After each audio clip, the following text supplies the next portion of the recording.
Hola, ¿cómo están, hermanos semifisistas?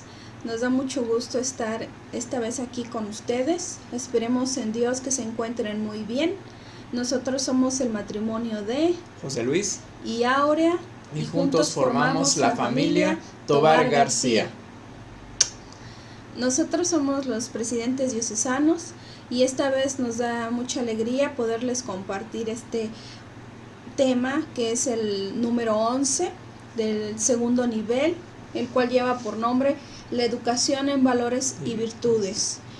Nos da alegría porque nosotros pues hace 8 años igualmente cursábamos nosotros nuestro segundo nivel, así como lo están haciendo ahora ustedes, y por la gracia de Dios pues ahorita que la estamos volviendo a vivir, a compartirles, pues nos ayuda mucho para seguir en crecimiento y para seguir madurando tanto nuestra fe como nuestra vida en familia. Y bueno, pues sin más preámbulos, vamos a pedirle mucho al Señor que nos ayude. Este material que el día de hoy ustedes tienen aquí en sus pantallas, pues más que nada fueron diseñados para reforzar los temas que ustedes previamente ya han trabajado con nuestros hermanos promotores.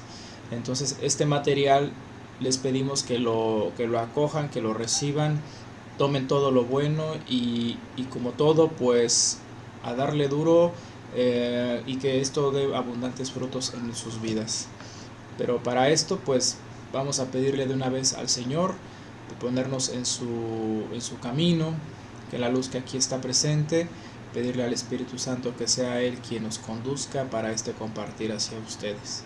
Y esto vamos a hacerlo pidiendo la presencia del Padre, del Hijo y del Espíritu Santo. Amén. Amén. Ven, Espíritu Santo, llena los corazones de tus fieles y enciende en ellos el fuego de tu amor. Envía, Señor, tu Espíritu, y todas las cosas serán creadas y se renovará la faz de la tierra.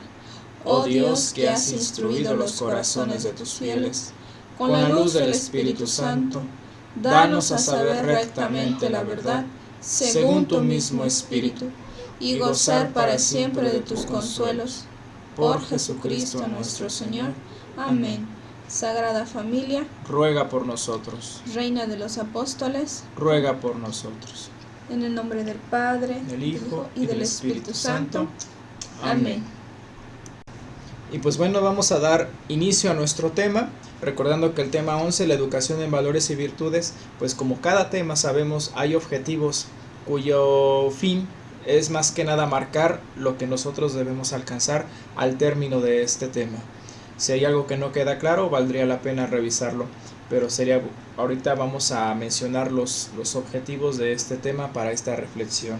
El primero de ellos es tomar conciencia de la crisis de valores que vive la familia en la actualidad. Clarificar el concepto de valores para integrarlo a la educación de nuestros hijos. Explicar las causas de la crisis actual de valores y la vigencia de los valores universales. Establecer los 7 ejes fundamentales que deben servir de guía para la educación de nuestros hijos. Bueno, y ahora vamos a pasar en nuestra página 136, donde pudimos ver la imagen en la etapa del ver. Podemos contemplar esa imagen que nos muestra ahorita en la pantalla, que ya en nuestro equipo pudimos contemplarla, pudimos verla y pudimos saber qué a cada uno de nosotros nos dice. Y vemos que hay unas preguntas que están en la parte de abajo, las cuales nos dice: ¿qué situación vemos representada en esta imagen? ¿Por qué la mamá se comporta así delante de su hijo? ¿En qué valor está dejando de educar la mamá a su hijo? ¿Por qué muchos padres de familia desisten pronto de su tarea de educar en los valores? Tú, como mamá o papá, ¿qué hubieras hecho en una situación parecida? ¿Qué ayuda necesitamos los padres de familia para mejorar la educación en valores que damos a nuestros hijos? Y bueno, queridos hermanos, pues vamos a seguir con nuestro tema. Pasamos a la etapa del juzgar.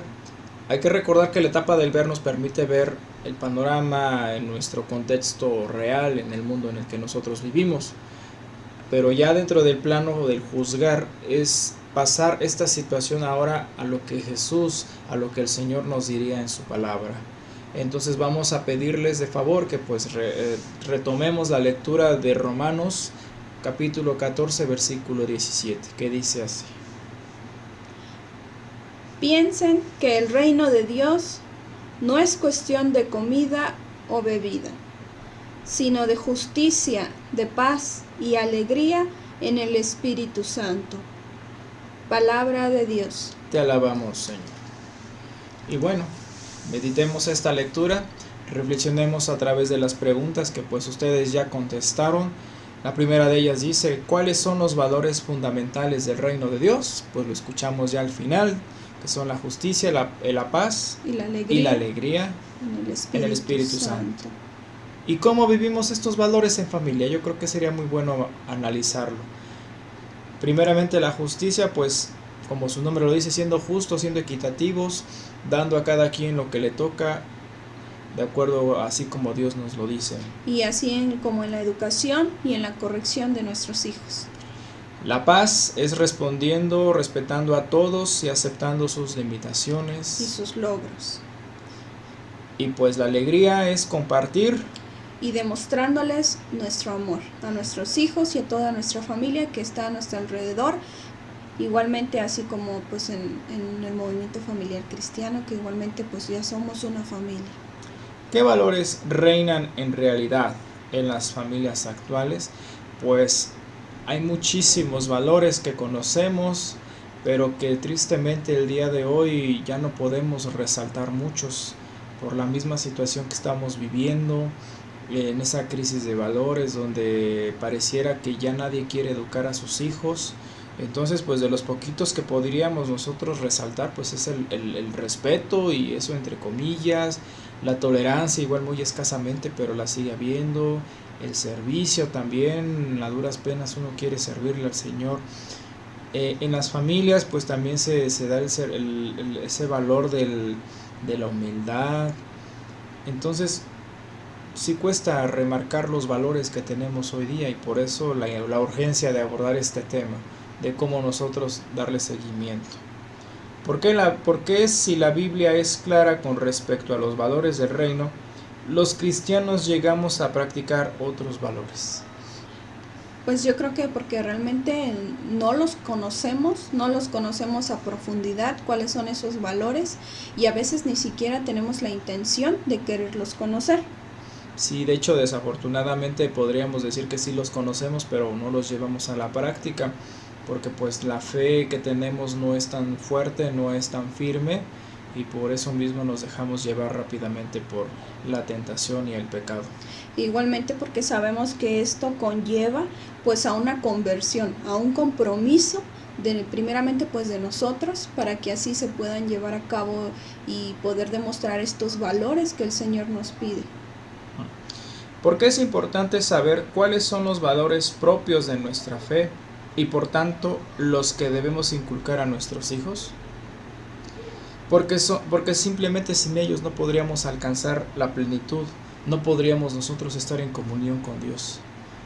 Dios nos exige mucho y no nos deja solos, nos da herramientas, nos da medios, y el movimiento familiar cristiano es uno de ellos. Nosotros al aceptar entrar al movimiento, al principio nos costaba mucho acercarnos a las cosas de Dios, y hoy a este nivel en el que estamos, pues sí debemos comprender un poquito ya mejor que Dios solamente Él nos puede ayudar, pero que sí exige de nuestra parte una conversión. Y pues para esa conversión necesitamos primero conocer estos valores. Y bueno, hermanos, entrando en materia, empezando desde la página 138, vamos a definir una serie de conceptos que nos va a permitir a comprender un poquito mejor lo que el Señor nos quiere decir a través de este tema. Primeramente, hay que definir qué son los valores. El valor como tal tendría muchos significados, pero en este contexto, ¿qué es? Dice, un valor es una cosa o una cualidad humana que satisface alguna de nuestras necesidades. y que nos lleva a ser personas maduras y realizadas. O sea, si nos damos cuenta, es algo que nosotros necesitamos en nuestra vida para alcanzar esa madurez simplemente. Y si nosotros no tenemos valores, pues muy difícilmente vamos a alcanzar esa madurez. Entonces, si nosotros vemos en la imagen que tienen en pantalla, las necesidades que son autorrealización, el afecto, sociales, seguridad y fisiológicas, vienen ordenadas de acuerdo a las necesidades o prioridades que nosotros tenemos en nuestra vida. Y para yo, por ejemplo, para autorrealizarme, yo necesito poseer valores intelectuales, valores estéticos, valores morales, valores religiosos, para yo autorrealizarme. Para yo llenar mi necesidad afectiva, yo necesito de la familia, de la amistad, del amor, y así podríamos ir desglosando cada uno de ellos. Esto es solamente para darnos una idea de lo que los valores son en nuestra vida. La persona humana como tal necesita de los valores para alcanzar esa madurez, esa plenitud, porque de lo contrario solamente llegaremos a ser esos frutos que no han alcanzado esa madurez. Y recordemos que un fruto no maduro no sirve, y Dios quiere que seamos personas maduras. Por eso estamos en el movimiento familiar cristiano. Pero aquí viene la pregunta más importante. Si hay los valores, pero ¿por qué hay una crisis de valores? Como decíamos hace un momento, o sea, costaba trabajo mencionar qué valores encontramos hoy día en las familias, y es justamente eso, hay una crisis de valores. No porque los valores hayan desaparecido, los valores siguen vigentes. El problema es que los valores, ciertamente, pues las familias hoy día ya no los practicamos. Ese es el problema real. Entonces, ¿qué tendríamos que hacer nosotros? Primeramente, reconocer cuáles son los valores. Ya que sabemos cuáles son los valores, darnos cuenta cuáles son aquellos que nos hacen falta trabajar y cuáles definitivamente no están en nuestra vida. Y los que sí tenemos, pues cómo potencializarlos también, hacerlos más todavía. Y bueno, vamos a empezar por algo muy importante. Vamos a definir que los valores, de acuerdo al catecismo de la Iglesia Católica, un valor cuando nosotros ya lo trabajamos con mayor fuerza, a tal punto que ya es un estilo de vida, es decir, es algo que ya lo hacemos por inercia, ya no es que si me siento bien lo hago, no, es algo que ya hacemos por inercia, porque ya sale de nosotros de manera voluntaria. A eso, ese valor ya no es valor, se convierte en una virtud. Y esta virtud nosotros podríamos citar 4. La prudencia es una de ellas, y es la virtud que dispone la razón práctica a discernir en toda circunstancia nuestro verdadero bien y a elegir los medios rectos para realizarlo. Otra virtud muy bonita es la justicia que mencionamos hace rato. Es la virtud moral que consiste en la constante y la firme voluntad de dar a Dios y al prójimo lo que les es debido. Ni más ni menos, lo que es justo. La fortaleza es la virtud moral que asegura en las situaciones o dificultades la firmeza y la constancia en la búsqueda del bien, es decir, nos ayuda a no caernos, a no rendirnos. La templanza es la virtud moral que modera la atracción de los placeres y procura el equilibrio en el uso de los bienes creados.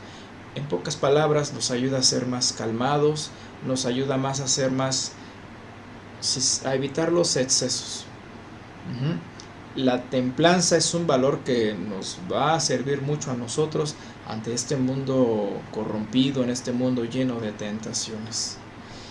Y pues bueno, una vez que nosotros tengamos ya bien firmes estas virtudes, la prudencia, la justicia, la fortaleza y la templanza, vamos a alcanzar con mayor fuerza las virtudes teologales. Las virtudes teologales son virtudes superiores. Las conocemos muy bien. La primera es la fe. Es la virtud teologal por la que nosotros, seres humanos, creemos en Dios. Gracias a esta virtud nosotros podemos creer en Dios. Si nosotros no tenemos fe, pues no tendría razón de estar en el movimiento familiar cristiano simplemente.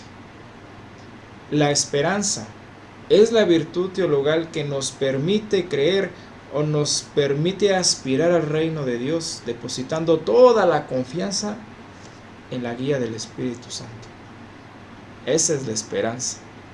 Va a costar mucho aceptar los designios de Dios ante esta crisis que estamos viviendo, pero así es. Depositar nuestra confianza en el Espíritu Santo.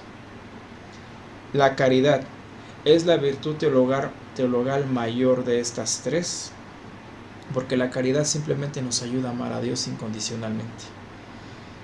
Es simplemente amar a Dios, amar a nuestro prójimo, y como lo dijo el Señor en su mandamiento, amarás a Dios, al Señor, con todo tu corazón, con todo tu ser, con todas tus fuerzas, y amarás a tu prójimo como a ti mismo. Entonces, estas virtudes teologales realmente sí son muy importantes trabajarlas, pero estamos viendo nada más el aspecto positivo del tema si nos damos cuenta. Este es el aspecto prácticamente de base. Vamos a continuar ahora con otro tema que es el contraste de lo que acabamos de ver. Y bueno, dando continuidad al tema, tenemos por el otro lado los antivalores. Por razones de tiempo no vamos a abundar en el tema, pero sí vamos a dividirlos o clasificarlos en tres tipos. Estos antivalores, pues es lo contrario a los valores, es lo que nos ha ocasionado alejarnos del Señor. Un grupo es el relativismo. ¿Qué es el relativismo? En términos muy concretos, es ver las cosas como cualquier cosa. Es decir, no pasa nada, tú síguele haciendo, da igual. Que son las palabras que normalmente decimos. Es un mundo donde tú puedes tomar, lo usas y desechas. Todo es relativo. Eso es el relativismo. Entonces todos estos antivalores pueden encajonar en este grupo que es el relativismo. Es decir, pues, trabajar como si Dios no existiera, ese es el relativismo. Y el mundo de hoy nos está orillando a hacer eso. El segundo grupo de antivalores es el subjetivismo o el individualismo, el yo.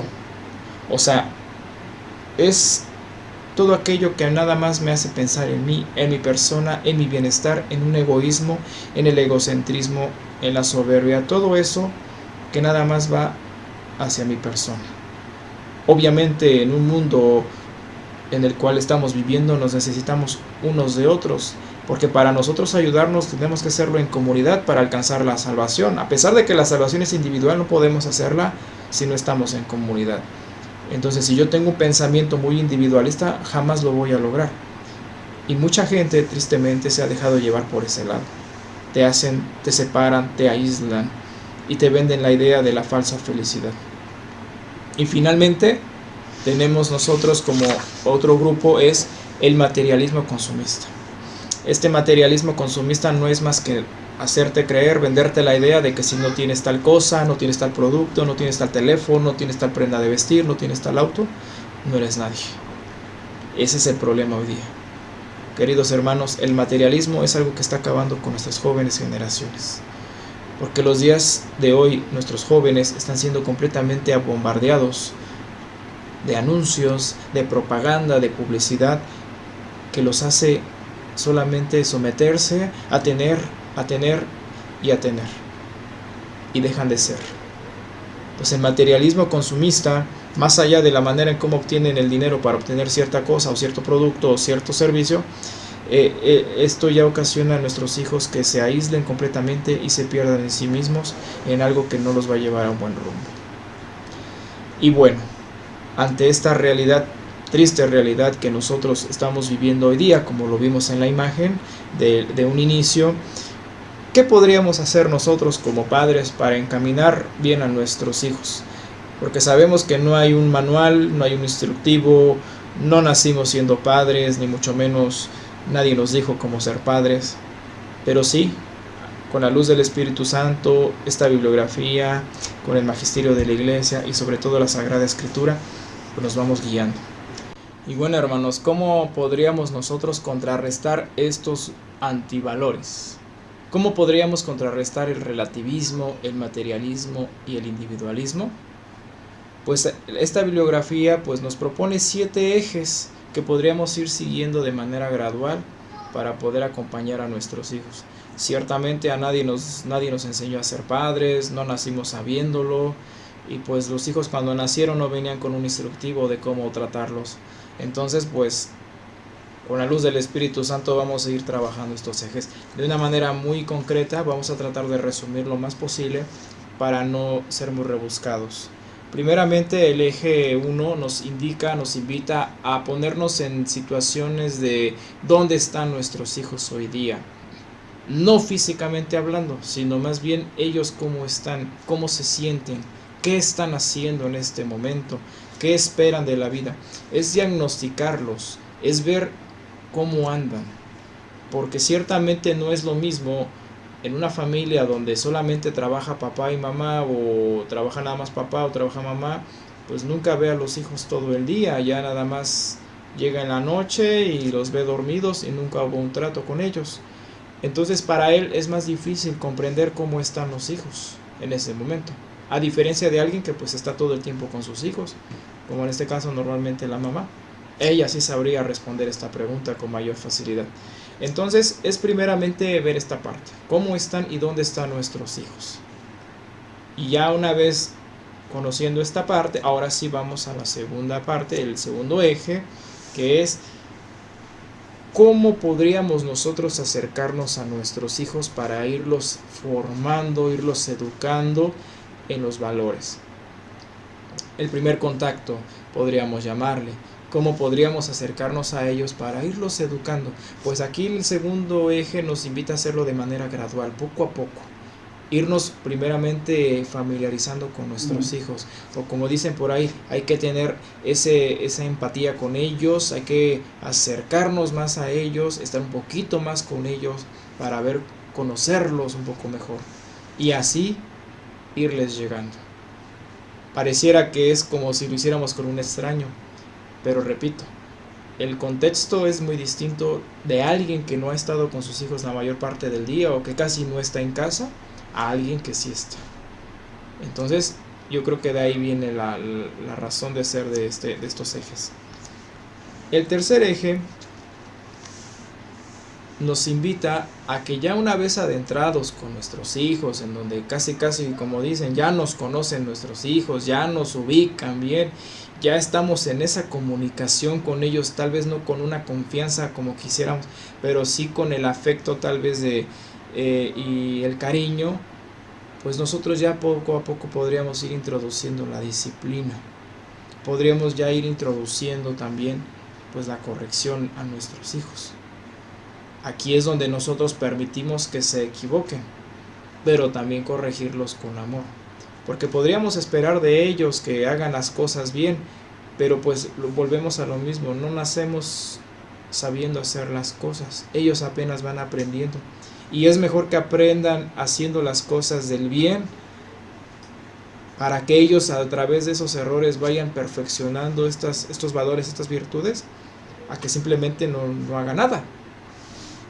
Entonces hay que forjarles la disciplina en ellos, y así solamente ellos van a ir viendo la confianza que nosotros depositamos en ellos, y por consecuencia ellos se sienten tomados en cuenta, se sienten queridos, se sienten amados. Pero hay que hacerlo bien, hay que hacerlo con amor, no es corregir bruscamente como luego solemos hacer equivocadamente. El cuarto eje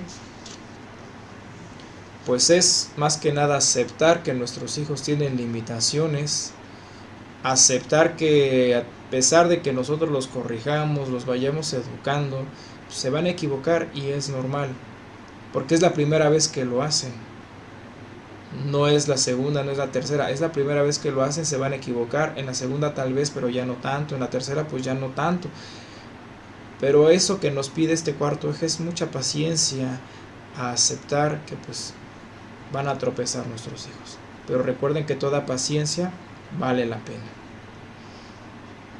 Quinto eje. Este quinto eje es muy importante, porque aquí es donde nosotros ya a través de esos tropiezos que nuestros hijos tuvieron, a través de esa confianza que ya fuimos adquiriendo con ellos, pues hay que ser todavía más pacientes, porque hay que reconocer que nuestros hijos, a pesar de que están siendo educados, están siendo corregidos en la disciplina, en el amor, pues tenemos la contraparte, que la tecnología, la ansiedad, donde todo lo queremos así de rápido, pues obviamente a nuestros hijos también les va a llegar por ese lado. Ellos van a querer hacer las cosas abruptamente, muy rápidamente, y pues a ellos les va a costar. Entonces tenemos que primeramente ir moderando ese aspecto con ellos. Ir dejando un poco tal vez el celular, la televisión, que nada más los invita a hacer todo muy rápido, muy acelerado. Dice aquí que la familia enseña a los hijos a socializar, porque es el primer lugar donde se aprende a colocarse frente al otro, a escuchar, a compartir, a soportar, a respetar, a ayudar, a convivir. A esto que acabamos de leer, pues es algo que ya debe de ir trabajando nuestro hijo. Vencer el egoísmo, porque también el hijo, cuando no lo estamos con ellos, se van encerrando en su burbuja hasta el punto de que creamos un ente completamente aislado, y ahí sí lo desconocemos y nos desconoce completamente. Podríamos añadir aquí lo que dice: los momentos difíciles y duros de la vida familiar pueden ser muy educativos. Como decíamos hace un momento, los errores nos permiten crecer. Es lo que sucede, por ejemplo, cuando llega una enfermedad, porque ante la enfermedad incluso en la familia surgen dificultades a causa de la debilidad humana. Pero también la gran enfermedad, por mala que pareciera, unifica más los lazos familiares. Entonces, solamente hay que moderar estos aspectos. Hay que motivar a nuestros hijos a que no desistan, porque van a haber barreras, van a haber obstrucciones en este caminar. Y el sexto eje, pues ya donde a nuestros hijos ya adquirieron esa confianza con nosotros, ese acercamiento, donde ellos ya sienten la paciencia de nuestra parte al caminar, tropezar, pero levantarse nuevamente, a vencer esos factores externos que son los medios de comunicación, que pues no los vamos a poder erradicar, pero que ellos ya van a saber moderar. Pues vamos a ir trabajando ya un poquito más profundamente la parte de la educación sexual. Esto de hecho lo vamos a retomar en su tema número 9, que es la educación sexual en los hijos. Y pues aquí simplemente decirles a nuestros hijos las cosas como son, sin tabús, sin nada, simplemente a la luz del evangelio. Sabes que, hijo, las cosas son así, y sin temor. Los hijos se entienden, y hay que recordar que es mejor que lo conozcan ahorita, que pregunten ahorita y que les digamos las cosas ahorita, claro, a su edad, a que lo vean por otro lado y de la peor manera. Y claro, pidiéndole mucho al Espíritu Santo que pues nos dé las palabras para poder decirle esto a nuestros hijos. Séptimo eje, y que en lo personal consideramos más importante: a nuestros hijos hay que enseñarles, hay que hablarles de Dios, hay que transmitirles la fe todo el tiempo, el mayor tiempo posible, porque nuestros hijos son fiel reflejo nuestro. Si nosotros no inculcamos en nuestros hijos la fe, vamos a crear gente como esos cascarones vacíos que tendrán todo por fuera, pero por dentro están completamente huecos, no tienen nada.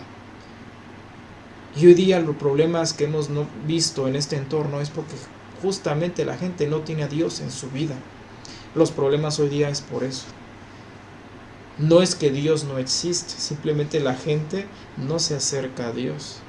Entonces, de manera muy concreta, de nosotros como padres depende la educación en la fe hacia nuestros hijos. No podemos obligarlos a tomar un libro y siéntate y vamos a leer. No basta. Nuestros hijos tienen que ver en nosotros que realmente vamos a misa con amor y no por obligación. Nuestros hijos tienen que ver que estudiamos los temas de nuestro bello movimiento con amor y no por la presión de cumplir solamente un deber. Nuestros hijos tienen que ver que queremos y amamos a Dios por convicción y no por obligación.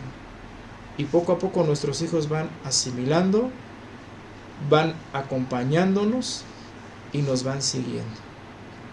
Porque como dicen por ahí, si nosotros como padres hiciéramos bien nuestro trabajo formando a nuestros hijos en los valores humanos cristianos, en la catequesis, no habría razón de ser de mandarlos a las catequesis, porque sus primeros catequistas somos nosotros. Bueno, Y ahora, referente al tema, tenemos que reflexionar, y lo cual lo vamos a hacer con las preguntas que vienen en nuestra página 145. Estas preguntas esperamos que ya las hayan contestado, las cuales son de reflexión personal, reflexión conyugal, reflexión en familia y algunas preguntas que se hacen a otras personas. Y bueno, una vez contestadas estas preguntas que se supone ya debimos hacer en casa, pues vamos a definir nosotros una acción sugerida familiar, una acción sugerida conyugal y una acción sugerida personal. Hay que recordar que la acción sugerida pues es el fruto de un estudio que se hizo con antelación a la luz de lo que vemos hoy día en nuestro mundo, en nuestro país, lo que dice el magisterio de la iglesia, lo que dice la Sagrada Escritura y lo que pues nos dice la bibliografía que tenemos en nuestras manos. Entonces, con base a ese estudio, a ese análisis y por claro la iluminación del Espíritu Santo, nosotros tendríamos que poner acciones concretas para llevarlas a cabo a corto o mediano plazo. No olvidar que pues las acciones son algo que sí podamos cumplir. No se trata de hacer algo inalcanzable, simplemente es algo que sí podamos cumplir para ir midiendo nuestra conversión, ir midiendo ese progreso y pues claro, para vivir mejor, ¿no? Y finalmente pues vamos a evaluar, vamos a dimensionar y explicar con nuestras propias palabras uno de los 7 ejes para fortalecer la educación de los hijos que abordamos. Es decir, lo que explicamos hace un momento de una manera muy rápida, muy sintetizada. ¿Qué se llevan ustedes? Tomen un eje y llévenselo. ¿Cuál fue el más significativo? Anótenlo brevemente ahí. Y pues sería todo de nuestra parte. Vamos a terminar esto con nuestra oración. Una muy bella oración que se les propone igual. No dejen de hacerla. Recuerden que cada tema va con su oración. Y pues en este caso la oración como todas las demás van llevadas, van permeadas del tema. Entonces los invitamos a que la hagan y pues de nuestra parte sería todo. Y pues nos da muchísimo gusto haberles compartido este tema. Sigan echando muchas ganas, sigan permaneciendo en la mano de Dios y saben que tienen aquí unos hermanos que pueden contar con ellos para lo que necesiten, algún problema, alguna duda, estamos para servirles. Y ánimo, con Cristo sí se puede. Promoviendo valores